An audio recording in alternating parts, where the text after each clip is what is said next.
26 വർഷത്തെ വിശ്വാസം, ലക്ഷക്കണക്കിന് സന്തോഷകരമായ ദാമ്പത്യങ്ങൾ. കല്യാണം എന്നാൽ കേരള മാട്രിമോണി തന്നെ. കേരളത്തിന് ലഭിക്കുന്ന പ്രധാനപ്പെട്ട മഴക്കാലമാണ് തെക്കു പടിഞ്ഞാറൻ മൺസൂൺ, അതായത് കാലവർഷം. കാലവർഷം എന്ന് മലയാളത്തിൽ പറയുന്ന ഈ മഴ സീസണിന്റെ പേരിട്ടത് കേരളത്തിൽ വന്നുപോയിരുന്ന അറബികളാണെന്നൊരു കഥയുണ്ട്.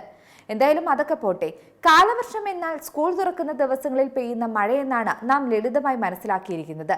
അതായത് ഇടവത്തിന്റെ പാതിയിൽ അഥവാ തെക്കു പടിഞ്ഞാറൻ കാലവർഷം സാധാരണ ജൂൺ മാസം മുതൽ സെപ്റ്റംബർ വരെ നീണ്ടു നിൽക്കുന്ന മഴയാണ്. ബംഗാൾ ഉൾക്കടലിൽ നിന്നും അറബിക്കടലിൽ നിന്നും വീശിയടിക്കുന്ന കനത്ത കാറ്റാണ് മഴയുടെ പ്രധാന കാരണക്കാരൻ. ഈ കാറ്റ് ഒപ്പം കൊണ്ടുവരുന്ന ഈർപ്പഭാരം പശ്ചിമഘട്ട മലനിരകളിൽ തട്ടുകയും അവിടെ നിന്ന് ക്രമേണ ആകാശത്തേക്ക് കൂടുതലായി ഉയരുകയും ചെയ്യും. അതിന്റെ ഫലമായി ഈർപ്പം കൂടുതൽ തണുക്കുകയും മഴയായി പെയ്യുന്ന പതിവാണുള്ളത്. ഇത് വിദഗ്ധർ പറയുന്നതാണ്. എന്നാൽ ഇപ്പോൾ കേരളത്തിൽ പെയ്യുന്ന മഴയുടെ രീതി മാറി. എന്തിന്? കർക്കിടം എടുത്തിട്ടും കേരളത്തിന് മഴ പ്രതിസന്ധി രൂക്ഷമാണ്. ഗുരുതരമായ ഊർജ്ജ ഭക്ഷ്യ വരൾച്ച ഭീഷണി ഉയർത്തുന്ന പ്രതിഭാസം കൂടിയാണ് പ്രകൃതിയിൽ ഇപ്പോൾ ഉള്ളത്. ആശങ്ക ഇരട്ടിയാക്കുന്ന തരത്തിലാണ് കാര്യങ്ങൾ പോകുന്നത്. മഴയെപ്പോലെ തന്നെ ആശങ്ക സൃഷ്ടിക്കുന്ന ഒന്നാണ് കാറ്റ്. അതായത് മലയോര തീരദേശ മേഖലകളിൽ ഇപ്പോൾ ശക്തമായ കാറ്റാണ് വീശുന്നത്. എന്നാൽ ഇത്തരം ശക്തമായ കാറ്റ് കാലവർഷത്തിലെ സാധാരണ മഴക്കാറ്റല്ല. ഇത് കൂടുതൽ പഠനങ്ങളിലൂടെ തെളിഞ്ഞതാണ്. ജൂണിൽ സാധാരണ കാണുന്നതിനേക്കാൾ 10 മടങ്ങ് ഇരട്ടി വേഗത്തിലാണ് കാറ്റ് വീശുന്നത്. അതായത് മണിക്കൂറിൽ 40, 50, 60 കിലോമീറ്റർ വരെ വേഗതയിൽ ഇപ്പോൾ കാറ്റ് വീശുന്നുണ്ട്. ശാസ്ത്ര വിഭാഗം ഇതിന്റെ കാരണമായി പറയുന്നത് 4 പ്രധാന സമുദ്ര അന്തരീക്ഷ വ്യതിയാനമാണെന്നാണ്.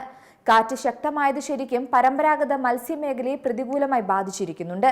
വരും ദിവസങ്ങളിലും കാറ്റിന്റെ വേഗം കൂടുമെന്നും വിദഗ്ധർ പറയുന്നു. എന്തുകൊണ്ട് കാറ്റിന് വേഗം കൂടിയെന്ന് ചോദിച്ചാൽ ഇന്ത്യൻ മഹാസമുദ്രത്തിലെ കാലവർഷത്തിന്റെ ചാലകശക്തിയായ സൊമാലി ജെറ്റ് സ്ട്രീം ശക്തമായി മാറി തുടങ്ങി. കൂടാതെ ആഫ്രിക്കൻ തീരത്ത് നിന്ന് അറബിക്കടൽ വഴി പശ്ചിമ തീരത്തേക്ക് വീശുന്ന ഈ കാറ്റ് വൻതോതിൽ ജലബാഷ്പം കേരള തീരത്തേക്ക് തള്ളുന്ന പ്രതിഭാസമാണുള്ളത്. മാത്രമല്ല, നിലവിൽ തെക്കൻ ഇന്ത്യൻ മഹാസമുദ്രത്തിൽ ഉത്തരേന്ത്യയിലും ടിബറ്റിലും കടുത്ത ചൂടുമൂലം ശക്തമായ താപന്യൂനമർദ്ദവും ഉയർന്ന മർദ്ദവുമാണ് അനുഭവപ്പെടുന്നത്. അങ്ങനെ ഈ മർദ്ദവ്യത്യാസം കൂടിയതോടെ കരയിലേക്ക് ഈ കാറ്റ് അതിവേഗം സഞ്ചരിക്കാൻ തുടങ്ങി. അതുമാത്രമല്ല, വിവിധ ദിശകളിൽ നിന്നെത്തുന്ന കാറ്റുകൾ സന്ധിക്കുന്ന ഷിയർ സോൺ രൂപപ്പെടുന്നതും കാറ്റിനെ സ്വാധീനിച്ചു.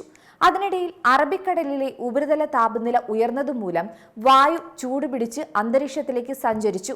അത് കടലിലെ തണുത്ത കാറ്റ് വേഗത്തിൽ കരയിലേക്ക് ഇരച്ചു കയറാനും കാരണമായി. എന്തായാലും ജൂൺ ജൂലൈ മാസങ്ങളിൽ സജീവമാകേണ്ട പടിഞ്ഞാറൻ കാറ്റ് ദുർബലമായതാണ് പൊതുവെ വരണ്ട അന്തരീക്ഷത്തിനും ഇപ്പോഴുള്ള പ്രധാന കാരണം. കാറ്റിനെ ദുർബലമാക്കുന്നതാകട്ടെ പസഫിക് സമുദ്രത്തിലെ എൽനിനോ പ്രതിഭാസവും. പക്ഷേ ബംഗാൾ ഉൾക്കടലിൽ വരും ദിവസങ്ങളിലും ന്യൂനമർദ്ദം രൂപപ്പെട്ടില്ലെങ്കിൽ ഇനിയുള്ള നാളുകൾ കടുത്ത പരീക്ഷണങ്ങളുടേതാകും. അത് വെല്ലുവിളികൾ ഒട്ടേറെ സൃഷ്ടിക്കും. പ്രത്യേകിച്ച് വൈദ്യുതി മേഖല, കാർഷിക മേഖല, വെള്ളത്തിന്റെ ലഭ്യതക്കുറവ്, വനനശീകരണം തുടങ്ങി എല്ലാ കോണുകളിലും കരിനിഴൽ വീഴും. ഏറ്റവും പുതിയ വാർത്തകളും വിശേഷങ്ങളും വിരൽത്തുമ്പിലറിയാൻ സീ മലയാളം ന്യൂസ് എല്ലാ ഡിജിറ്റൽ പ്ലാറ്റ്ഫോമുകളിലും ലഭ്യം.